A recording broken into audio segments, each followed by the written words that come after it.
He doesn't like beds.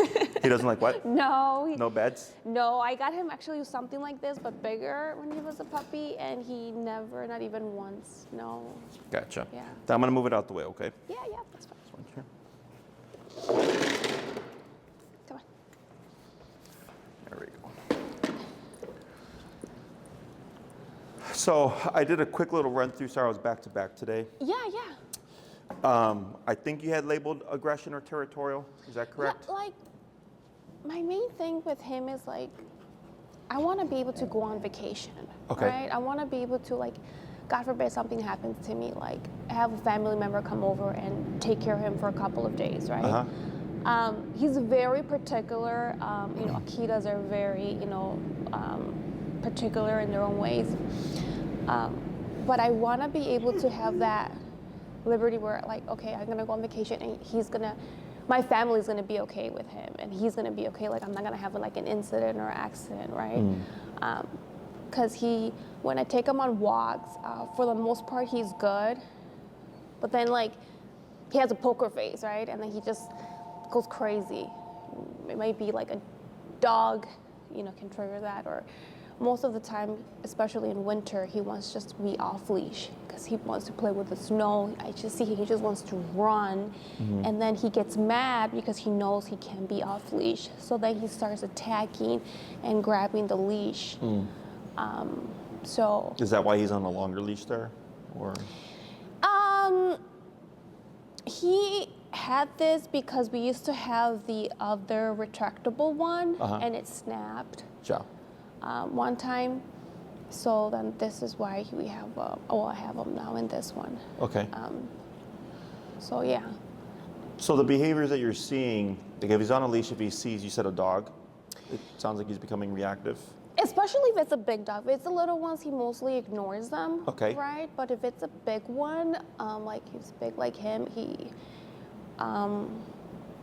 not all the time, but like, he does. I can see his ears, like the way he stands. Like I know him so well that I'm always ahead of him. Like I have to be, right?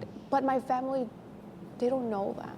They don't know how he's gonna react, right? So that's what I'm afraid of. Like he will be okay, like the first couple of minutes walking with them, but then if something triggers them, like that's what I'm trying to avoid. Like how can we not have that occurring, or if it does happen, how can we like snap it back into like,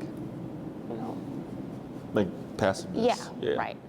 How many family members help take care of him? It's just me. Oh, it's just you. But your goal is to have them. Okay. It's just me. Yeah. Who of those, like, is it like a brother? Is it a sister? Is it a mom, dad? Like, who is it that would be caring for him? It will be basically like one of my sisters, my niece, people that I know that know him since he was a puppy and he likes them, right? I don't think I would have anyone new at this time because I wouldn't know how he would react. Okay. How old's your niece? About, I think, 26. Okay, Yeah. so an adult. Yeah. I got you. Have you tried anything in the past on your own or with another trainer? So I tried a couple of trainers before. Most of them declined. I got him right before COVID in November, so he wasn't socialized at all. Everything was closed. And then after that, like, neutering was a big issue. How so? Because they wanted him to be neutered.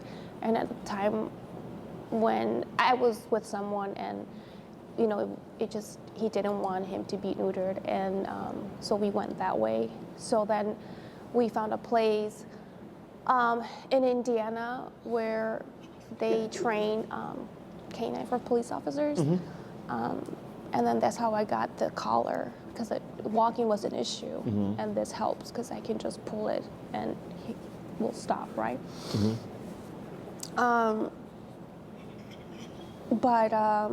And then we only went to one session for that, and then And For the that was- canine with the prong collar? Okay. And then they tried, because I took the, I think it's like e-collar. And the only thing they switched was like the, I think something more stronger for him because of his coat. But they told me I had the right one. I don't have it anymore. When I moved, I think it stayed behind or something like that. So, so yeah, that's about it. Okay. What did they cover in the class? Was it just like walking? Like It leash was walking? just the walking. Okay. Yeah. Was it like a group class, or was it a one-on-one? No, it was one-on-one, Okay. and he did good, and because we were just going around in circles, and then they did put the e-collar on him and tried it to see like what would be the one or the number, and that was it. That was it. Okay. Did you just get a one class, or was it like a bundle of classes and you only went once? What happened?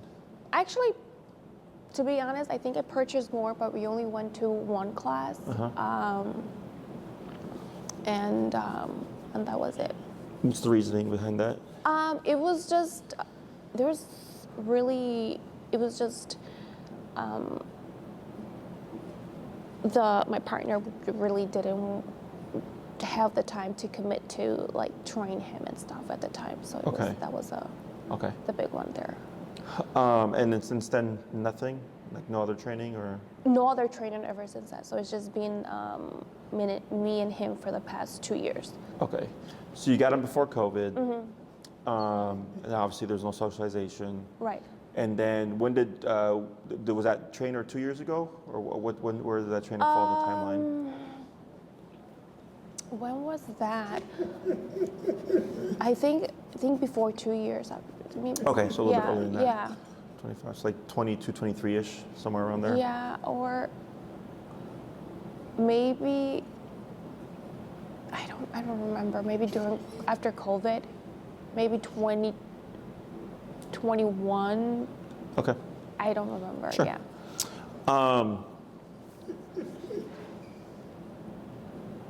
Does he have any issues with people? He loves people. When I walk him, he's never like lunges at people or tries to like attack any human. Okay. I'm okay walking. I walk by the kids' school, and he's okay walking besides that. He just smells them and stuff like that. It's just dogs. He doesn't like dogs at all. So like for this past Christmas, like all my siblings had their dogs, and I couldn't bring him, right? Because they have the little ones and stuff. So if I can get to a point where like, even if he can wear like a muzzle, something that he will be okay with the other dogs, and I know that he's not gonna hurt them or do anything. Okay. That would be something great, just so he can have that socialization or be in events with me. That would be great. How many dogs does your family have? So one sister, she has two little ones, and then my other sister has one, and then my parents have one, and then my brother has. That's 4 or 5. So yeah, there's like dogs everywhere, like Okay. so like 5 or 6. They're all smaller dogs or different sizes? For the most part, they're like tiny ones. Okay.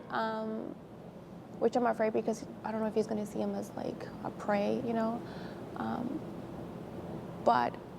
And then there's Chonchi's, which she's a bulldog, so she's like a medium-sized dog, and they don't get along. In the beginning, no. In the beginning, they did when he was a puppy, and then now it's like a big no-no. Okay. And she's a female, and he usually does okay. The only one that he really got along with was the one I used to live by, and because I don't live there anymore, he doesn't see her anymore, and he was okay like playing with her and being so close to her. But ever since that, he has not been close to a dog. Okay. Have you had an Akita before? No. This was your first? You had a dog before? I grew up with dogs. I grew up with Rotties and Pit Bulls. Oh, so you the big dogs, yeah. So I thought like, okay, you know, Akita, and I read before, I'm like, oh, it's gonna be piece of cake. And no, it's not. Yeah. It's not. You know, what makes it harder is just he's a big dog. Yeah, he's a big dog, and then my mom, he has this thing for dogs, and you know, she's from Mexico, so she just has it in her. Like her dogs listen to her, and I just wish I had that like from her, because they're like, I don't know, I feel like she just has that in her. Like, she's like a little dog whisperer herself. And we grew up with Rotties and Pit Bulls, and we never had anything like this. So, Okay. and my main thing is like, anything like exciting, like if I were to jump or if I'm in the house, it's okay because he does get crazy and then he just goes back into himself. But if someone else or like one of my family members were to do that, like I just feel like he would just act differently and probably jump on them or you know, start scrawling or going crazy because he doesn't like any commotion or anything like that. So you think that would happen, but you've not seen it happen? No. Okay, I see. Do you have people come over?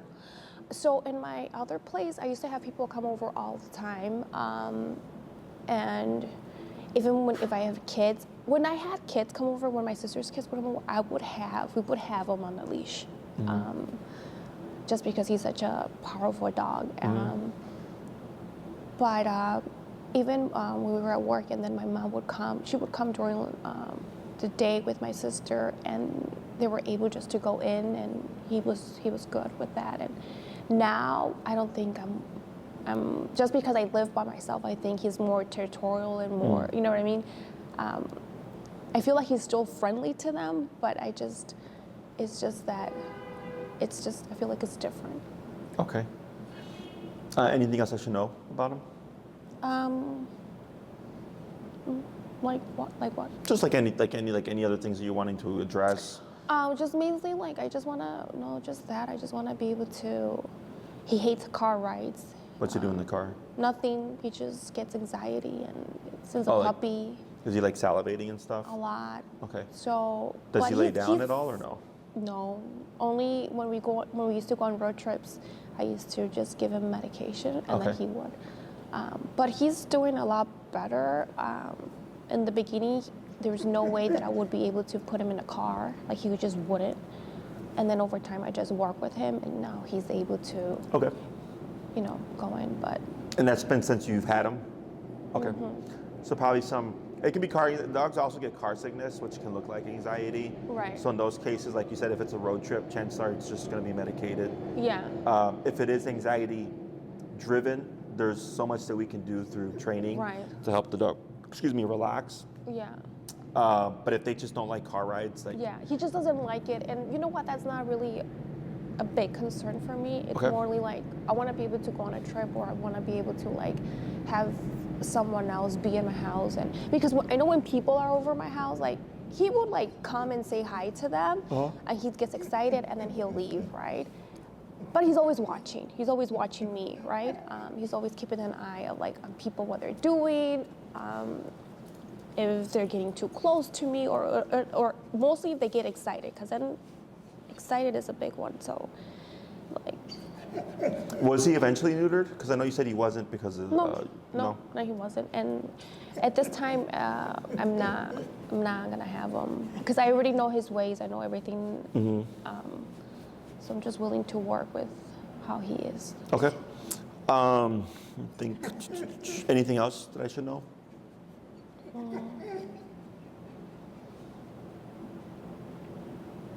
don't think so. I think that's. How'd you find this?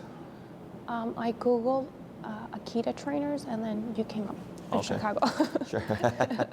They're not very common. Yeah, no, and then I saw a couple of videos of you training other or interviewing other Akitas, and I was like, okay, well, I might have a chance. I've only trained like a handful in 15 years. The most recent one would be Kuma, who's I think he's 2 to 3 years old. He's a big doofus of an Akita. Like you see him and he looks badass, like he's a big boy. Yeah. But he's a goof. Yeah. You know. Yeah. The other ones that I've trained are more serious. They're like more like you said, protective. Yeah. 2 of them did not want to be handled by anybody other than like the owners. You know, so they're more kind of. It's kind of like with chows. You know, chows are very. Once they have a family, like very few can handle them outside of that. You know. Yeah. So, is he? Because you mentioned earlier about the muzzle or whatever. Yeah. Is he muzzle conditioned? Does he wear one? No, never. He's never. Only when I go to the vet. Okay. then I put it on. But the tiny one, I know they have different type of, different kinds for. How does he do with the vet? Fine, he's already used to it. We go in there, he knows he's gonna get his shot, so he just sits like this, and then the doctors come in, and then I put the muzzle. He doesn't like it, like when he's getting his shots or his nails trimmed, so we have to hold him down. Okay. Is he growling and like being resistant, or is he just like growling and just sitting there? It depends. Depends. Especially for when they're clipping his the back ones, the nails, he starts to growl. But then I'm in front of him, so we have it's like a 3 thing. It's like the doctor clipping his nails, the assistant holding this leash, and then I'm in front of him, talking to him. And then he usually does pretty good with that. Okay. Are you trying to do like an in-person or like a board and train? What were your thoughts? I don't know. I want to do like the best outcome for him. Like what would be the best thing for him? I wouldn't know. I'm willing to do anything in my hands to, train him. So I wouldn't know what. So you don't have a preference? I don't Okay. have like. The only reason why I ask is there's pros and cons. Right. In person is typically best in the sense that you are doing everything yourself. Right. The issue is it takes longer. So the pro is you learn a lot. You learn a ton doing in person. The con is it's going to take longer. If you have to do the work obviously on your own. Right now we're in the middle of winter, so the training, if I have, I don't know how many clients right now, like 10 clients that are training their dogs in person, and like 3 of them have smaller dogs, so it's harder for them to train because of the cold. So I'll tell them like go to Home Depot, go to places that'll let you take your dog or whatever if you don't want to, because they can't tolerate the outside. And I have a few other dogs that are completely fine with the outside, so they can train no problem. He'd be a dog that could train outside no problem, but then the human's stuck outside when it's cold or whatever. I am so used to that. That wouldn't be a problem. Like in the weekends, like when it comes to Friday, Saturday, and Sunday, like I walk him 2 hours in the morning and then 2 in the afternoon at night. So he's so used to that. Okay. So I'm so used to that. So Sure. Yeah. Oh, that's a long walk. Yeah. So in person is generally best. Yeah. Because you learn more. Like I already know how to do this stuff. Yeah. With the board and trains, the pro is he learns more in a shorter period of time, but there will still always be follow-up work on your behalf. Like a board and train isn't like, oh, I dropped my dog off, he's trained for 4 weeks, and then pick him up and he's a perfect angel. There's always going to be regression after a board and train, because here it's a structured facility. We're paid to train dogs. It's just what we do, right? Yeah. Whereas the home setting is obviously completely different. Right. Like he goes home and he's like, I can jump on the couch, I can jump on the bed, I can sleep here, whatever, right? It's kind of free reign. So that's why there's always going to be some level of regression. And then the owner, of course, has to do follow-up training to address the regression, but then also transfer everything that he learned, right? So essentially he's trained with us, but then when we give him back to you, we have to transfer that training over to you. So that's where the work comes into play, okay? The other thing is when we're working with bigger dogs, if we have dogs that are power breeds, they don't know us, and then we're trying to train them using what are known as aversives, like your prong collars and aversive, we're most likely going to see, or more likely going to see defensiveness, which would look like aggressive behavior, okay? So then there's the risk factor there, which is why I asked about the muzzle. It's much easier if a dog comes to us and they're already pre-conditioned on the muzzle, because then we know we can put the muzzle on, we can work with them, and then we get to a point where we go, okay, you're cool, we don't have to worry about you, and then we can work without the muzzle. Okay. So that's just the one part about boarding trains is that if this was like a 25-pound, 30-pound dog, even a 50-pound dog, it's so much easier. Like this here, my worst bite, you can see here is 10 stitches. This was a Great Dane who came for a boarding train. And he wasn't aggressive. He was 1 year old, unneutered. He had destroyed his owner's home. Like they kept him in like the front dining room area. He chewed up all the wood. He chewed up their wood bar. He destroyed their couch. Like, he just destroyed everything. So they did a 4-week board and train, and on the first day this happened, because I was trying to put him in a kennel, and he had never been kenneled before, so he freaked out. And his only way to stop me was to bite me. And he was a Great Dane, so there's no way for me to avoid the bite because my hand was right there. You know? So that's the only thing there. When we're doing in person, I coach you through everything. I very rarely, if ever, touch the dog. Okay, so you're learning everything all hands on yourself, and then you would go home. I'd give you homework. You would rinse and repeat, and then you would come back generally a week later. Okay, so it's usually once a week for an hour over the course of however long the program is. Okay, depending on how much you want to cover, how much you're trying to address, how well trained you want him to be, will determine the length of the program. If it's just, I just want to walk my dog, right? Then it's going to be a shorter program. If it's, I want to walk my dog, I want him to be off leash so I can recall him, I want him to socialize, I want him to do this and that, obviously that's going to be a much longer program, okay? So, question on any of that stuff. Do you remember, I know you don't have it anymore, but do you remember the e-collar that you had, like what it looked like? Was it like a circle remote? To be honest, I don't remember. You don't remember? Okay. No. So we do e-collar here. I'm assuming before reaching out, like obviously you read how we train, right? So we use prong collars. I don't use, I incorporate them. I don't really use them as my main training tool. Prong collars are great tools.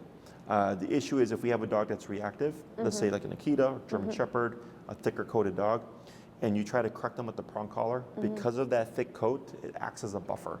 So I've had clients where the dog's being reactive, they're trying to correct them with the prong collar, and the dog could care less about it, okay? And it's because of that dense fur. With remote collar, we're not really worried about physical strength. We're not really worried about how hard can we tug on the leash, what have you, because everything is essentially at the press of a button, okay? Every dog's number is different. That's what I help you to figure out. Because when you're here, you'd have him, your leash, your remote collar, your prong collar is fine as well. And then I walk you through the process. Once we've established what his number is, and then we start the training with heel, sit, all that stuff, whatever it is that he's needing to do. And then you'd go off and practice. With any training, if we don't follow through, there's just going to be no progress, okay? The training, the obedience stuff, the barking on the leash or whatever it is, I think you said too when he gets frustrated because he can't get off the leash, like he'll bite at the leash or something, right? He'll bite at the leash, he starts brawling, he starts like trying to cut it off because he wants to be off leash, so he just really, it's really aggressive.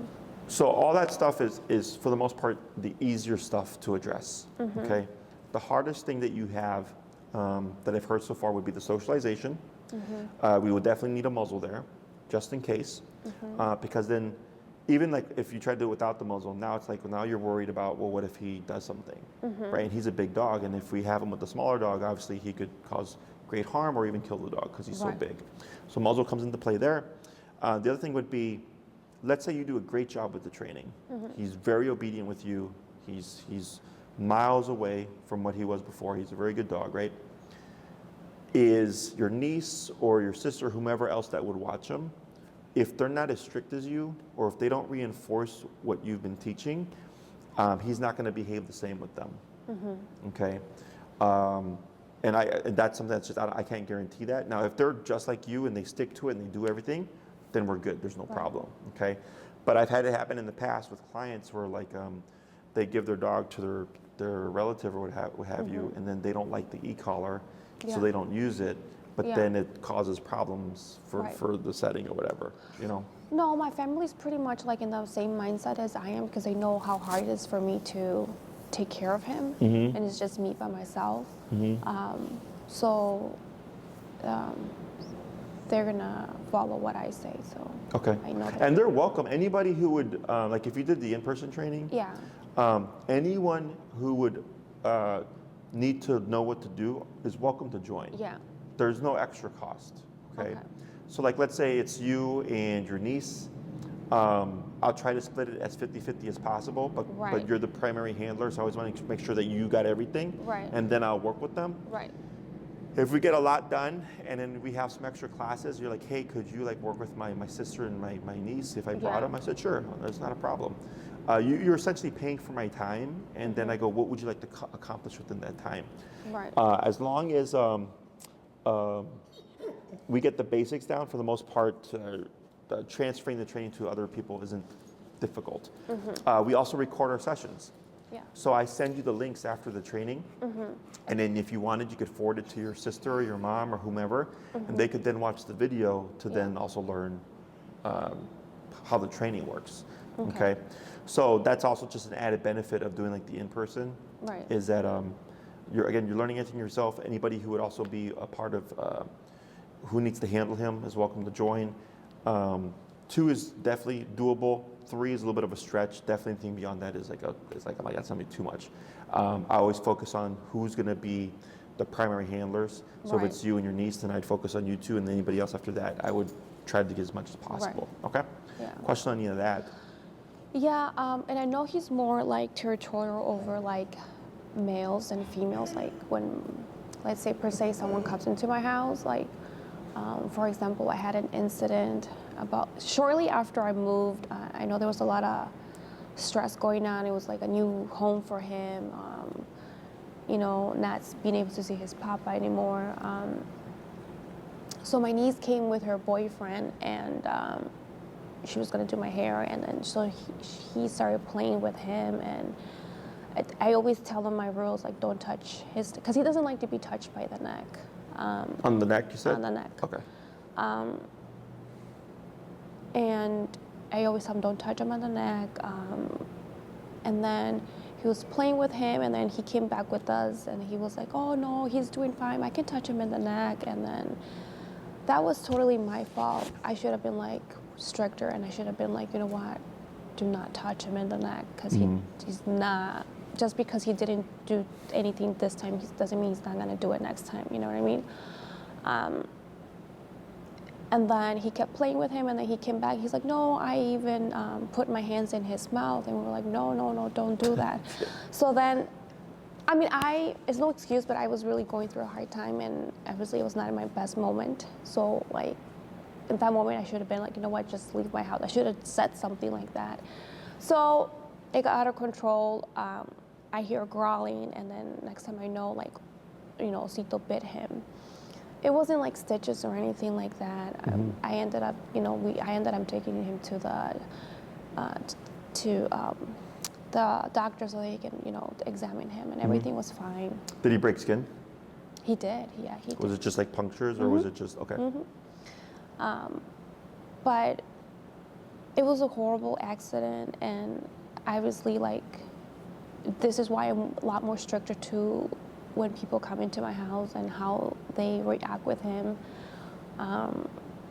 And now I don't really let any, like, even my nephew, like, I just feel like that took, because I used to be so calm, and, you know, dogs sense that, your energy, right? If you're calm, they're calm. If you're anxious, and now I feel like when any, like my nephew, or sometimes even like my friends come in, like certain type of friends, because certain type of friends, they're like, he really likes them, but I don't feel like that calmness or that security that I used to have before.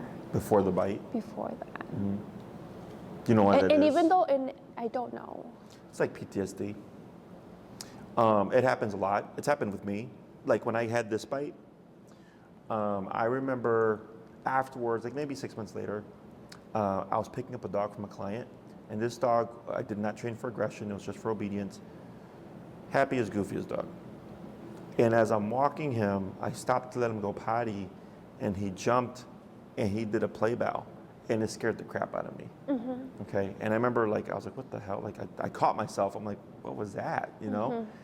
And then I'm like, oh, it's because I'm still getting over this. And this took me at least like 1 to 2 years before I finally kind of fully got over it. And I have multiple bites. Right. And it's just, for me, I have to push myself through it because I train dogs. You know, but even now still, like earlier I was working with the dog, and then he jumped at me, in response to stress, but it still caught me off guard. Whereas before I wouldn't have cared. Right. Does that make sense?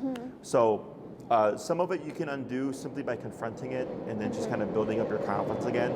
But to a degree, there's gonna always be residual. You know, it's just how that stuff works. You know, I get clients whose dogs are very reactive on the leash and they get anxiety. You know, when they go outside for a walk, they're like, I don't know if I'm gonna see a dog, you know, and then we do the training and then they get so far into training and then I just see them much more confident. They're like, my anxiety is gone because I'm no longer worried about, is my dog gonna be unpredictable? You know, if my dog is reactive, I know how to stop it now. Like I know all these tools. So now that the anxiety kind of goes away, you know?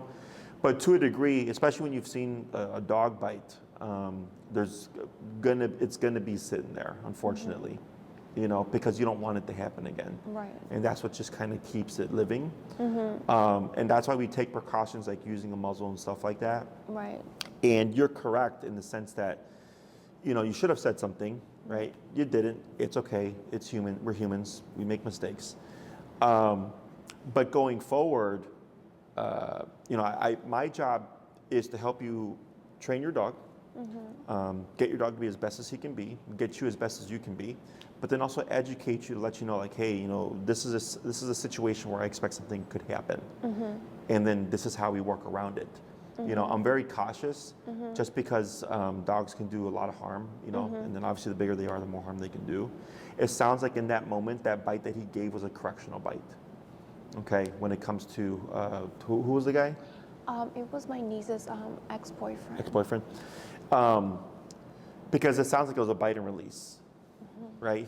Did he hold or did he just right away, just after he bit him? He held. He held. Did he shake at all? I don't think so. How did they get him to release? I released him. You released him. What Yeah. did you do? I grabbed his collar. Okay. His flat collar, his prong collar? This one, he had the red one on. Okay. When you, I'm assuming you tried to tug him off, did he release right away? He did, but he bit me. Oh, and he then bit you too? And then when he realized that he bit me, then that's when everything he just snapped out of it, and then he was like, oh, like, mommy, I'm sorry, like, you just. Did he puncture you as well? Yeah, he did. Where did he get you? Right here. Right there. Was it a single tooth? Okay. All right, so that's a bit different. So to a degree, it's still a correction, but he's more serious about his corrections.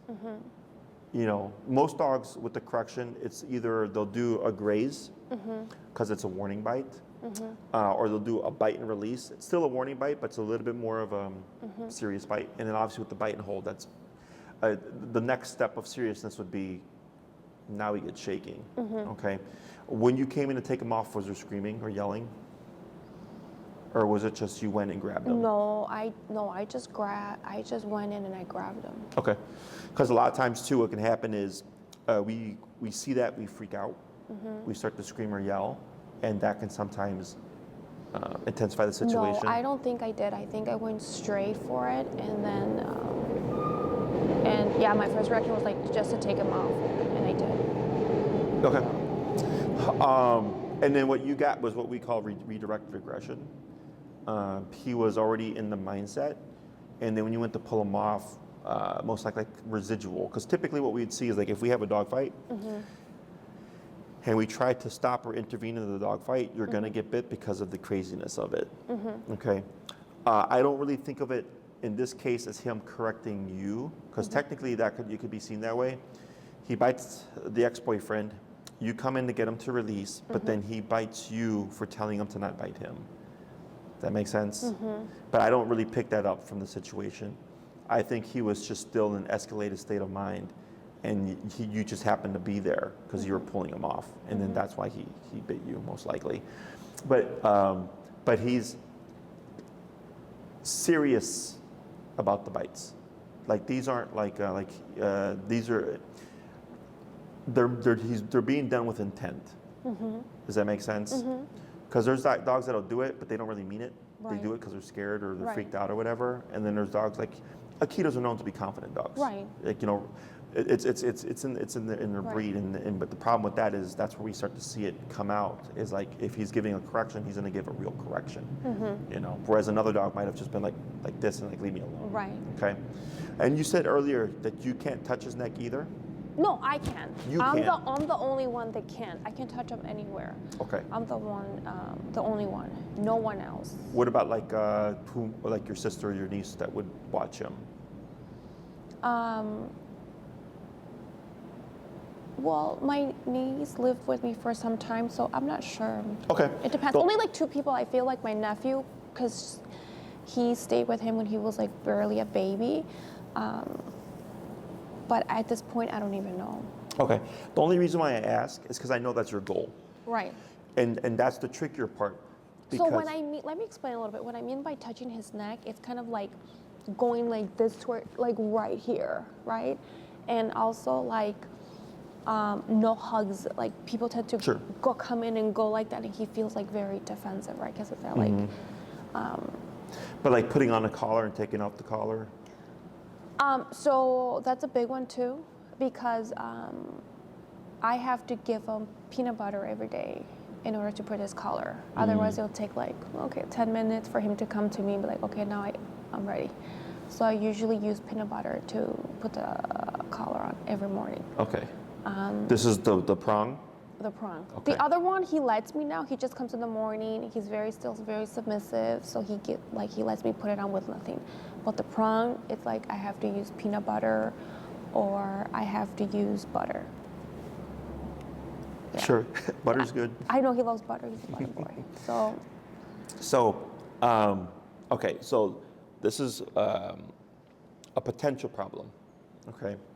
So with the e-collar, because it's a negative sensation, right? The dog's it's a muscle stimulator. Are you familiar with the e-collar, like how it works? Did you ever feel the one you had? Yeah, only that one time, only that one day. But yeah, he showed us and we felt it. Yeah. So it's a muscle stimulator. But for the dog, in the beginning, not uncommon that they would see it as a negative, right? So if a dog already has neck issues or issues with having a collar put on, and then they get an experience where they think the collar is a bad thing, right? In the beginning, is we expect to see issues there. Okay. Now I have exercises that I go over with my clients using food, positive reinforcement type stuff. But that's where things get trickier, because then if he's like, okay, I know what that collar does, I don't want you to put it on me. Now we're kind of stuck, right? So then that's where also like the muzzle comes into play. So there's ways to work around it or to work with it. It's just, it's gonna add time to your progress, or like it's gonna, it's gonna delay things a bit, because we can't get to the next part if we can't even put the collar on. Right. This is very rare, but it can happen, and almost always when it does happen, it's with the dog that already has issues with putting on a collar. Right. Okay. So that's another thing too, like with the in-person, like let's say that did happen, like you call Tina after class 2, and you're like, hey Tina, I can't put the collar on Osito, can you let Jesse know? And then I would reach out and they go, this is what we're gonna do. We're not gonna have class 3, because if you can't put the collar on, we can't even have class 3. And this is what we're gonna do so that you can put the collar on, and it could take a week, it could take 2 weeks, it could take you a month before I might see you again for that 3rd class. Does that make sense? So when obedience is easy, sit, stay, come, play, heel, all that stuff is easy. It's when it's the behaviors that are more complicated. The other thing is, Akitas are known for being more assertive, right? And you, from what I can sense here, have like a more passive personality, right? So that kind of heightens him, because he has to compensate for that to a degree. Does that make sense? Like in the world, there always has to be someone in charge. Right. And if you're not taking that role, he's going to take that role, right? And then what we expect to see is, if we're trying to then assert ourselves over him, and he's so used to being in that role, we expect to see protest or defensiveness, which could then look like aggression, okay? Because if I tell him, I want you to do this, and he's like, well, I don't know you, so I'm going to tell you that I'm not going to do it. The only way he knows how to do it is by becoming aggressive. That's how that works, But if we don't work past that, unfortunately, we can't get to the source of the problem. Right. My client that I had before you has a dog that would come redirect towards her and come after her. So I showed her how to handle it, but her dog's like 25 pounds. Right. So it's a lot easier. Right. You know, so that's the trickiest thing with these cases, just the size of the dog. Absolutely, yeah. Okay, but that's something that we have to take into consideration because it has happened. Because he's 5 years now, right? So essentially, he's gone 5 years. The neutering or the not neutering also adds to it because he's got testosterone, so he's more likely to be, Right. you know, machismo. Right. Does that all make sense? And when we do this, we're not trying to be mean to the dog. No, I Right, totally like, understand. But we do need to assert ourselves. But where this becomes a problem for you, okay, Right. is let's say he's been fine with everything, and then we start the training. He's gonna do it. The tools that we use are gonna make him do it. If he's pulling on the leash, he's gonna stop. If he's being reactive on the leash to a dog, I'm gonna make him stop. If he's biting at the leash because he wants to be off leash with her, I'm gonna make him stop. But that's why it causes a problem, because he knows, like, I'm making him do it. I'm not asking him Right. to not do it. Right. But that's where we see tension. Okay, so if you're working with him and we see this tension arise, and he starts to growl, become defensive, whatever, if you're uncomfortable, go like, hey, I can't do this. Well, now you've worked against yourself. Because then he goes, okay, I know if I do this, you're going to stop doing the thing. Or you're not going to make me do it. And that's where Right. we have problems. Right. Okay. The way we work through that kind of stuff is with a muzzle. Right. Because then with the muzzle on, if he does try anything, Yeah. we have that as a safety measure, and we can work through it. And I'll do my best to walk you through it as much as possible. But at the end of the day, it does come to you. Yeah, and I'm determined to do what it takes because I know already how hard it is to have an Akita by myself. So I am willing to do anything. Okay. So the first thing I would suggest is after you leave today, whether you're going to work with me or any other trainer, muzzle condition. Okay. One, we're going to need it anyways for when we get to the dog part to like try to socialize him. Also, if you're wanting to have people come over and stuff like that, and kind of just have some anxiety off of your shoulders, right? Right. Because then, you know, people jump up, like today's the Super Bowl, clapping or whatever, Right. right? Is if he does do something like bark, you're not really worried about the follow through. Right. Okay. And we can correct them for that stuff. In order for us to get from point A to point B, you have to go through the process. Right. And the muzzle just helps take off a lot of anxiety, both on your part, both for your guests, if your guests have ever had a negative experience with him. Like, Right. let's say, like, for example, if the ex-boyfriend who got bit was still around, right? He'd most likely have trust issues with Osito. That makes Right. sense. So then if he were to have come over, I feel like my whole family has, because of that, like, that incident, yeah. yeah. So the muzzle just helps everybody relax, Right. okay, feel much better. And at some point, you may get to a place where you go, I don't need the muzzle anymore, right? It really comes down to the owner and your own personal confidence, all your successes, the failures, the recoveries, all that stuff. I get some clients, they go, Jesse, my dog's great. I haven't had an issue, but I still muzzle him just in case because it's a Rottweiler. Right. Right? I'm like, yeah. I mean, because the Rottweiler could kill somebody. Right. Right? But the dog's doing great. That muzzle is just there because a year from now, 5 years from now, something could always happen. Right. I get other clients who go, Jesse, we haven't seen a thing in months ever since the lesson. We don't use the muzzle anymore, right? But they already know that they can move past it, or they have enough confidence to go, okay, if something happened, we know what to do, So every case is different. Muzzle conditioning could take a day, it could take a week, it could take a month, it could take 2 months, okay? Which is why I would suggest when you leave today, start the process right away. Right. Any trainer who knows what they're doing is most likely going to tell you muzzle condition your dog anyway. Okay? So, and even if you don't do the training, right? Muzzle condition them anyways. Right. Because it'll still help you. Right. Okay? You can email Tina and she can send you links to, we have like a muzzle conditioning videos on our website. It's very simple. It just takes time and repetition. The brand that I recommend is Baskerville, and she'll send you the information as well. Right. It's like basket, but with an R. Baskerville, okay? He is probably gonna be a size 4 or 5, okay? Definitely nothing less than a 4. It's like a basket style muzzle. It's meant for extended wear. So if people came over for 4 hours, he could wear it for 4 hours. Everything is fine. Oh, that's he can nice. drink water. He can take treats and all that stuff. He can open his mouth and pant normally. But So he's that's why not we use able that. to bite anyone with that?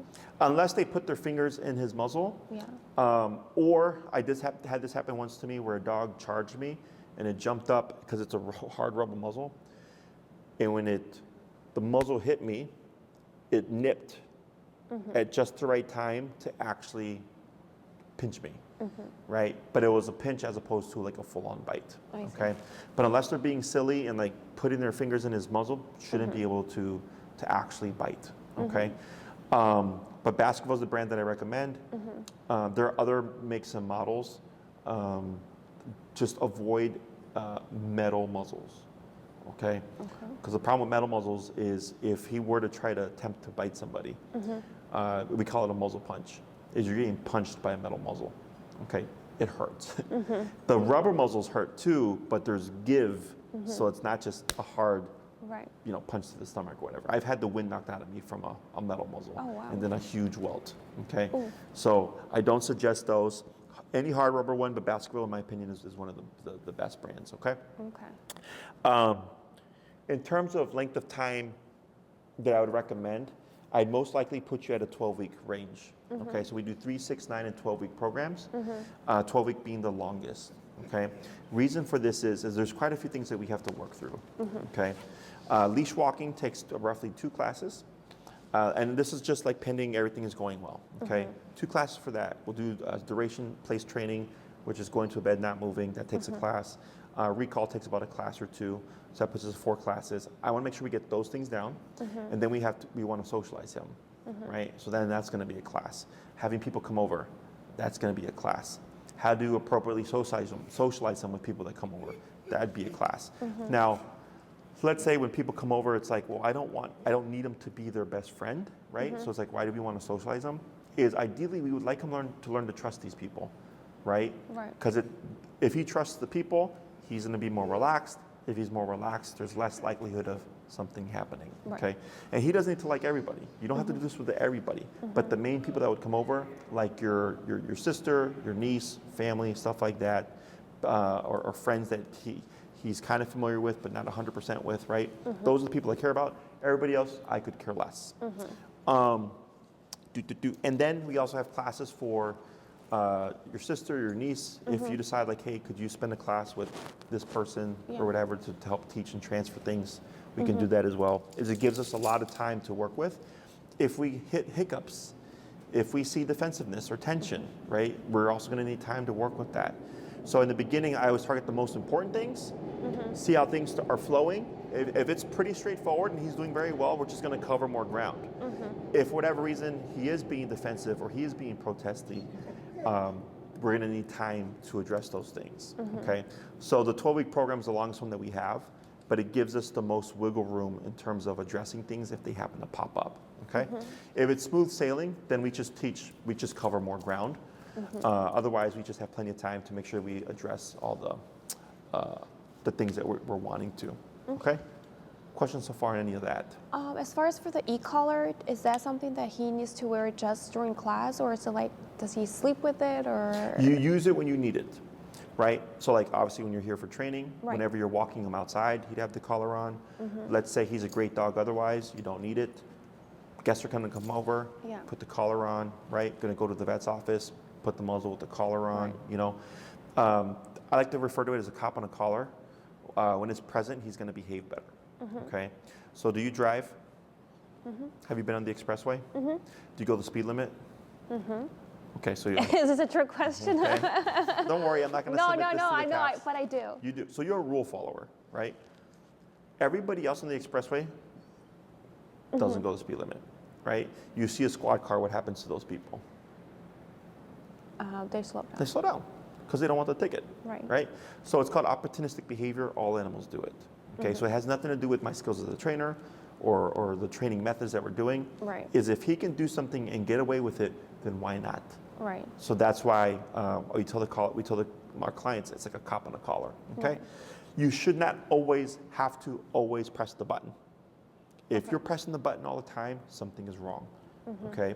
In the beginning, you're gonna be using it a lot. And then over the course of time, as he gets better, it's gonna go down. And my goal for all my clients is always to get them to the point where they're not using the collar, right? It's present just in case. Let's say you're walking, you're at the park, he's off leash, he's running around, he's having fun, and then some random dog comes out of nowhere and runs up to him, right? I would expect something might happen there. That's not his fault. That's some stray dog that ran over here, right? Is I have means of stopping him. I have means of bringing him back to me. This has actually happened to a client before. She was playing fetch with her dog at Oz Park. This guy let his lab off leash. His lab went for the ball at the same time her dog went for the ball. They got into a dog fight. Oh, no. She ended up maxing out the collar. The dog yipped because it was max power and ran straight to her. Nothing happened. Nobody was hurt. There was no dog bite, anything like that. She was freaked out, obviously, because of what happened. But I told her if you didn't do that, then who knows what would have happened after, how bad the fight would have been. Oh, absolutely. That would be great if I can have him do that. So I can only take you as far as you're willing to go. Right. Okay. At this point in my career, there's nothing that I've not seen. This is why when I paint the picture for you, like when I go, this might happen, right? Is I try to make it as worse as it can be. And if the owner goes, I can do this, then I go, great, then I can help you. I have had other clients that go, I don't want to do that. I don't want to use muzzle. I don't want to do this. Then they go, then I can't help you. Because if we end up in a position where we need that tool and you don't want to do it, then we're kind of stuck. Right. Okay. So, question on any of that? When it comes to scheduling, Tina handles that.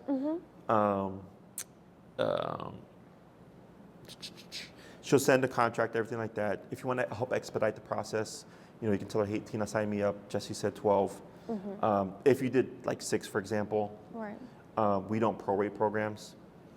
So if you did 6 and it's like we need more classes, you're going to pay more money because it's not prorated.